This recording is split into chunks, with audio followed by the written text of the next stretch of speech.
어디요? 강남경찰서요? 무슨 일이시죠? 갑자기 모르는 전화번호에 화들짝 놀라는 수한나.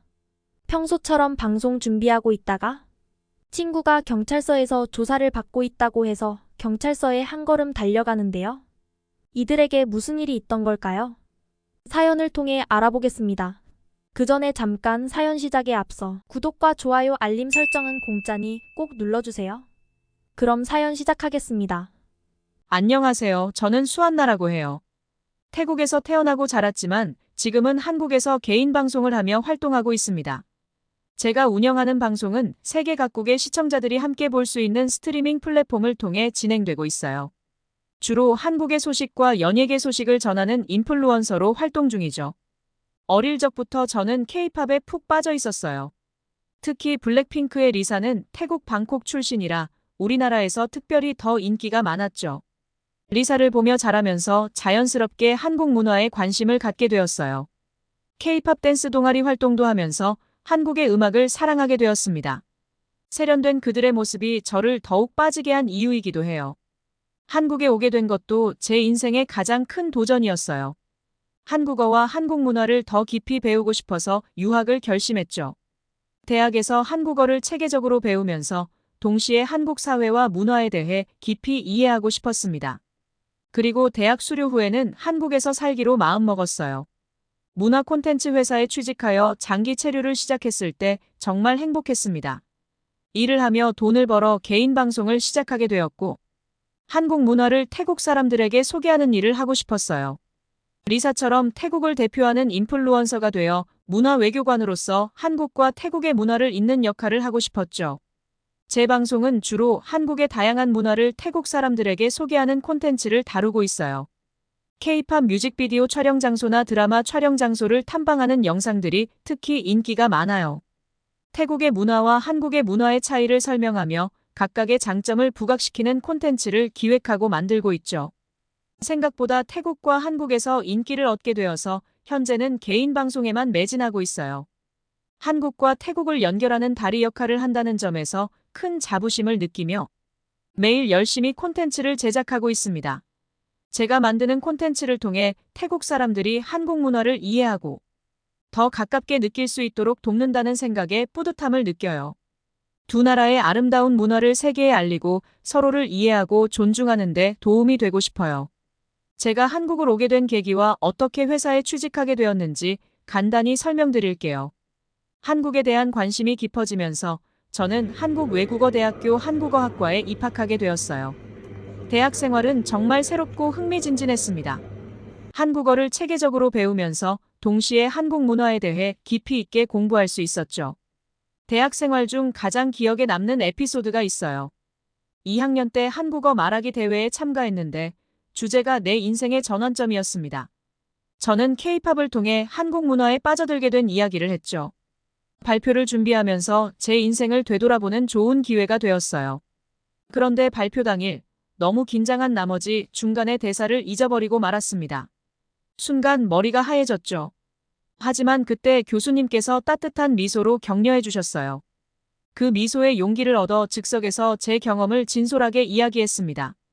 결과적으로 3등을 차지했는데 이 경험을 통해 위기 상황에서도 침착하게 대처하는 법을 배웠어요. 대학에서 공부하면서 한국과 태국의 문화 차이를 더욱 깊이 느낄 수 있었습니다. 예를 들어 한국의 빨리빨리 문화는 처음에 적응하기 힘들었어요. 태국에서는 여유롭게 일을 처리하는 편인데 한국에서는 모든 것이 빠르게 진행되더라고요. 식사 시간도 그랬죠. 태국에서는 천천히 음식을 즐기며 대화를 나누는데 한국에서는 빠르게 식사를 마치고 다음 일정으로 넘어가는 모습이 인상적이었습니다. 또 다른 큰 차이점은 위계 질서였어요. 태국에서도 나이나 지위에 따른 예의는 있지만 한국만큼 엄격하지는 않았죠. 한국에서는 선배와 후배, 교수님과 학생 사이의 관계가 매우 분명했어요. 처음에는 이런 문화에 적응하기 어려웠지만 점차 이해하게 되었습니다. 이런 문화적 차이를 경험하면서 저는 두 나라의 문화를 잇는 역할을 하고 싶다는 생각을 더욱 굳혔어요. 그래서 졸업 후 문화 콘텐츠 회사에 취직하게 되었죠. 이 회사를 선택한 이유는 크게 3가지였습니다.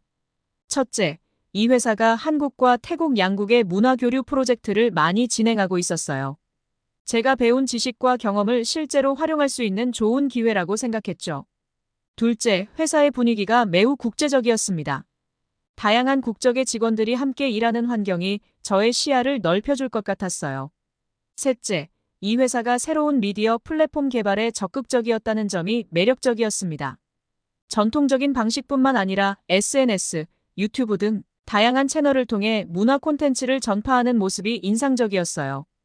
회사 생활을 하면서 저는 많은 것을 배웠습니다. 한국과 태국의 문화를 더 깊이 이해하게 되었고, 두 나라의 차이점뿐만 아니라 공통점도 발견할 수 있었어요. 또한 문화 콘텐츠를 만들고 전파하는 과정에서 얻은 경험은 제가 나중에 개인 방송을 시작하는데 큰 도움이 되었습니다. 이렇게 대학 생활과 회사 생활을 거치면서 저는 점점 더 한국과 태국을 잇는 문화 전도사가 되고 싶다는 꿈을 키워갔어요. 그리고 그 꿈을 실현하기 위해 개인 방송을 시작하게 되었죠.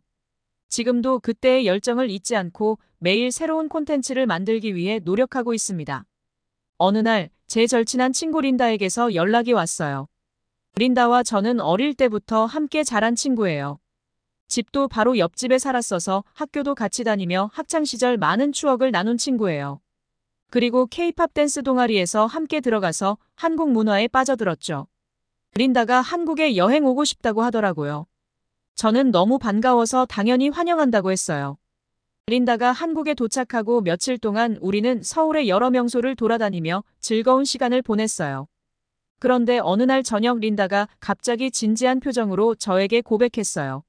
사실 이번 여행의 진짜 목적이 단순한 관광이 아니라 한국에서 불법 체류를 하고 싶다는 거였죠. 저는 큰 충격을 받았어요.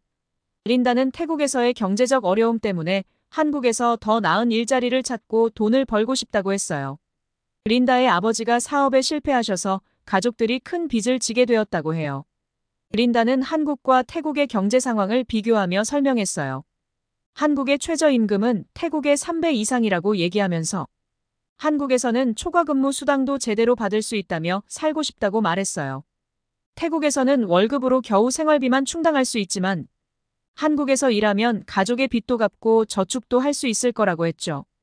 또 린다는 한국의 발달된 의료 시스템과 사회보장제도에 대해 부러워했어요. 태국에서는 의료비가 비싸고 제대로 된 치료를 받기 어려운 경우가 많아서 의료시설의 도움을 받기 힘든 반면 한국에서는 저렴한 비용으로 질 좋은 의료 서비스를 받을 수 있어서 이런 점에서도 오고 싶은 이유를 덧붙여 이야기했어요. 린다는 또 한국의 안전한 치안 상황에 대해서도 말했어요. 태국에 비해 한국은 거리를 걸어 다니기에 훨씬 안전해서 우리 같은 여성들이 늦은 밤에도 안전하게 다닐 수 있다는 점이 좋은 것 같다고 했죠. 하지만 저는 린다의 계획이 얼마나 위험한지 설명했어요. 현재 한국과 태국 사이의 관계가 좋지 않은 상황에서 불법 체류는 더욱 위험하다고 말했죠. 적발되면 강제 추방은 물론이고 다시는 한국에 올 수 없게 될 거라고 경고했어요. 그리고 불법 체류자들의 열악한 노동 환경에 대해서도 이야기했어요. 법적 보호를 받지 못하기 때문에 임금체불이나 폭력, 차별 등에 노출될 수 있다고 말했죠. 또한 의료 서비스를 제대로 받지 못하고 항상 단속의 두려움 속에서 살아야 한다고 설명했어요. 린다는 제 말을 듣고 잠시 고민하는 듯 했어요. 하지만 결국 자신의 결심을 굽히지 않았죠. 저는 린다에게 다시 한번 생각해 볼 것을 부탁했어요. 합법적인 방법으로 한국에서 일할 수 있는 방법을 함께 찾아보자고 제안했죠. 그날 밤, 저는 린다의 상황에 대해 깊이 고민했어요. 친구를 돕고 싶은 마음과 법을 지켜야 한다는 의무감 사이에서 갈등했습니다. 과연 제가 린다에게 어떤 조언을 해야 할지, 어떻게 하면 린다를 도울 수 있을지 고민이 깊어갔어요. 린다와의 대화 이후 며칠이 지났습니다. 그날 저녁, 저는 평소처럼 방송을 준비하고 있었어요. 그런데 갑자기 모르는 번호로 전화가 걸려왔죠. 받아 보니 경찰서였습니다. 순간 가슴이 철렁 내려앉았어요. 경찰은 린다가 불법 체류를 시도하다 체포되었다고 말했습니다. 더 놀라운 것은 저도 함께 조사를 받아야 한다는 거였어요. 린다와 친분이 있는 저도 불법 체류를 도운 것은 아닌지 의심받고 있다고 했죠. 머릿속이 하얘졌습니다. 방송은 생각할 겨를도 없이 서둘러 경찰서로 향했어요. 가는 길에 온갖 생각이 스쳐 지나갔습니다. 제가 린다를 더 강하게 말렸어야 했나? 아니면 아예 만나지 말았어야 했나? 불안과 후회가 뒤섞였죠. 경찰서에 도착하자 긴장된 분위기가 느껴졌어요. 린다는 이미 조사실에 들어가 있었고 저는 따로 조사를 받게 되었습니다. 경찰은 저의 체류 상태부터 확인하기 시작했어요. 다행히 제가 가지고 있던 체류증과 회사 증명서를 통해 합법적으로 체류 중임을 증명할 수 있었죠. 그러나 경찰의 의심은 쉽게 풀리지 않았습니다. 린다와의 관계, 한국에 온 목적, 최근의 만남 등에 대해 꼬치꼬치 캐물었어요. 저는 최대한 침착하게 사실대로 대답했습니다. 린다와는 오래된 친구 사이이며 제가 하는 일과 체류 목적에 대해 상세히 설명했죠. 몇 시간의 긴 조사 끝에 경찰은 제가 불법 체류와는 무관하다는 결론을 내렸습니다. 오해가 풀리자 안도의 한숨이 나왔어요.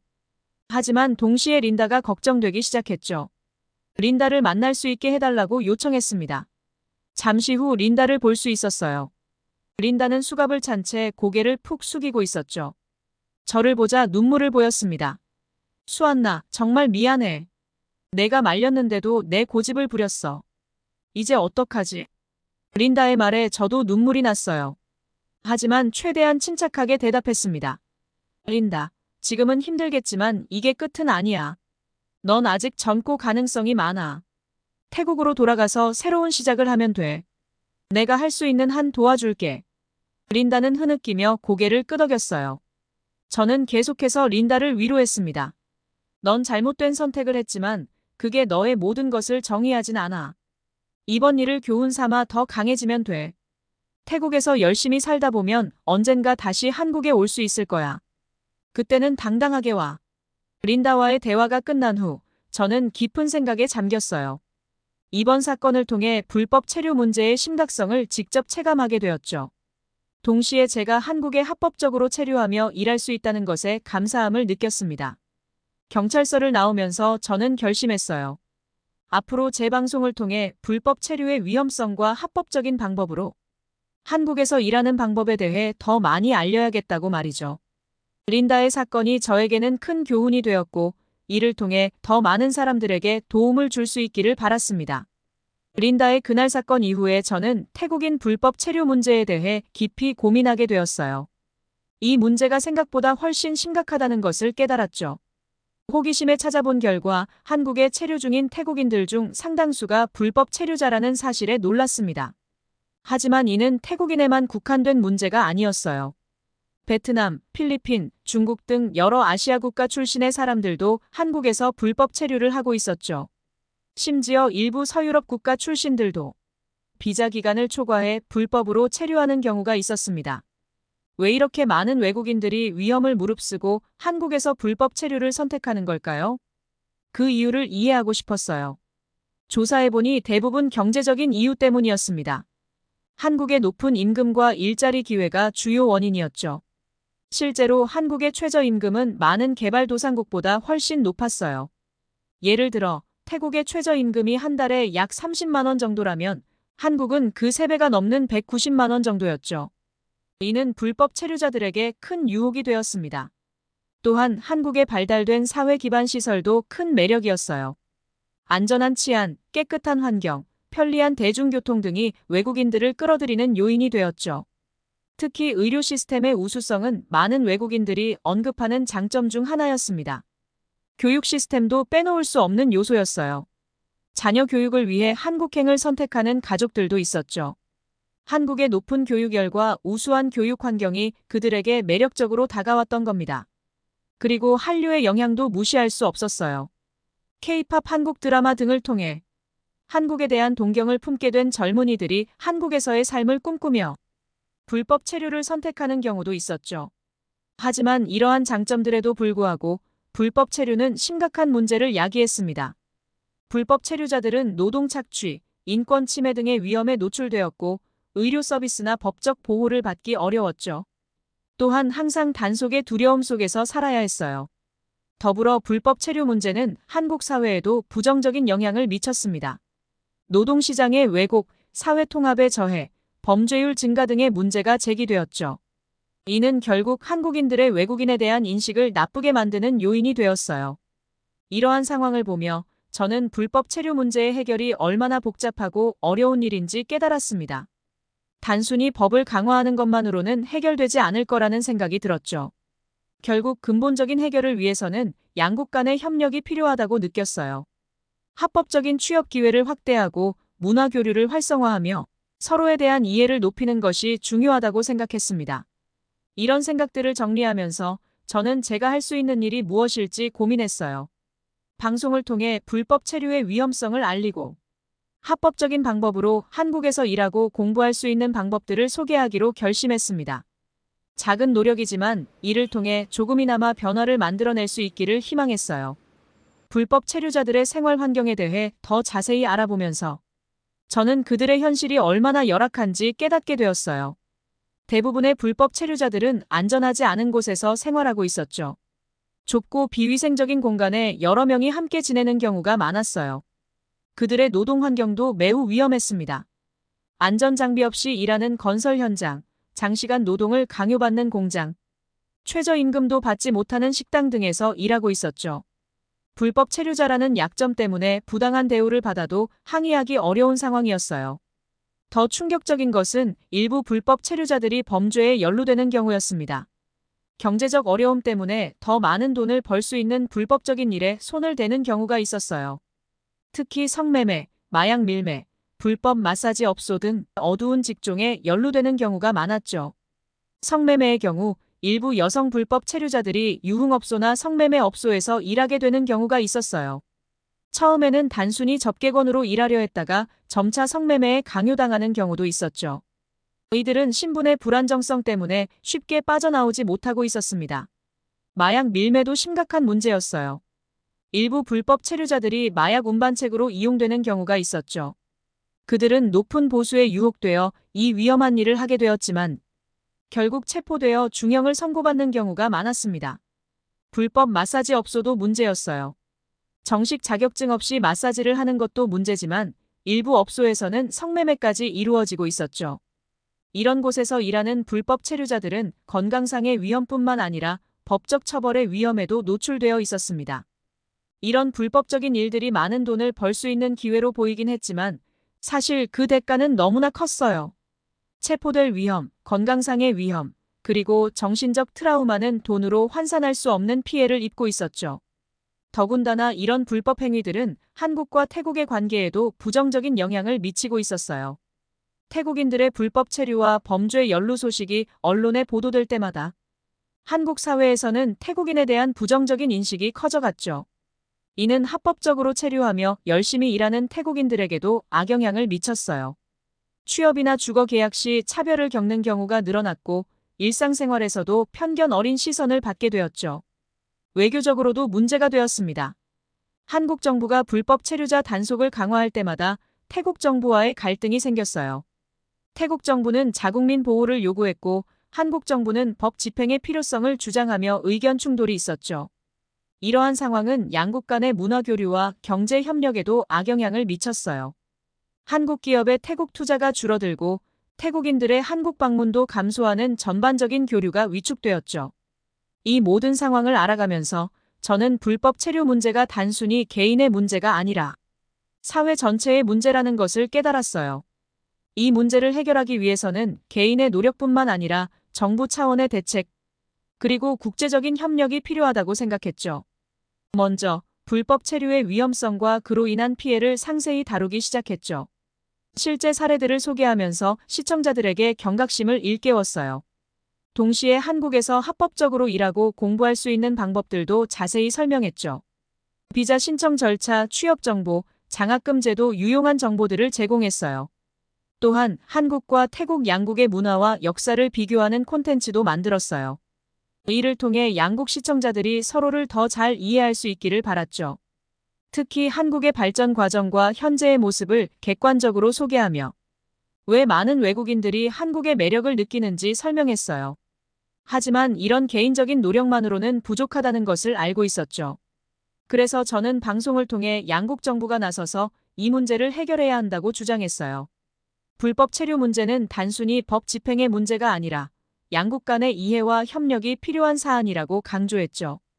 예를 들어 한국 정부는 외국인 노동자들을 위한 합법적인 취업 기회를 더 많이 만들었으면 하고 동시에 태국 정부는 자국민들에게 불법 체류의 위험성을 알리고 합법적인 해외 취업을 지원해야 하죠.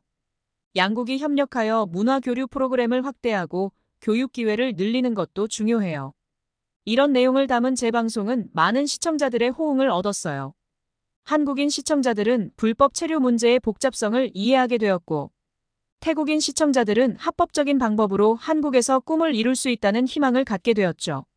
하지만 이런 변화는 하루아침에 이루어질 수 없어요. 지속적인 노력과 관심이 필요하죠.